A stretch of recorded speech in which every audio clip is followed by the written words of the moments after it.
রুচিস কিচেনে আপনাদেরকে স্বাগত। আজ করতে চলেছি পুঁই শাক।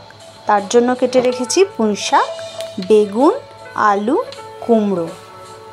রান্নার জন্য প্রথমে কড়াই গরম করে কড়াইয়ে আমরা 5 ফোড়ন আর একটি শুকনো লঙ্কা দিয়ে নেব। তারপর একে একে আমরা সবজিগুলো দিয়ে নেব, আলু, বেগুন, কুমড়ো। তারপর শাকের যে ডাঁটাগুলো আছে ওর মধ্যেও দিয়ে নেব। ভালো করে নুন হলুদ দিয়ে আমরা ভাজা ভাজা করে নেব। তারপর জিরে গুঁড়ো, হলুদ গুঁড়ো, লঙ্কা গুঁড়ো দিয়ে কেটে রাখা শাকগুলো আমরা ওর মধ্যে দিয়ে ভালো করে নাড়াচাড়া করে ঢাকনা দিয়ে নেব। আবারও ঢাকনা খুলে ভালো করে ভাজা ভাজা করে নেব। তারপর সেদ্ধর জন্য জল দিয়ে নেব।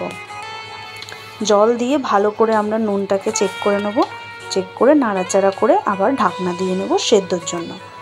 তারপর ঢাকনা খুলে কুমড়োগুলো আমরা খুন্তিয়ে করে একটু ঘেঁটে নেব, আলুটাকেও ঘেঁটে নেব। তারপর মাখো মাখো করে নেব।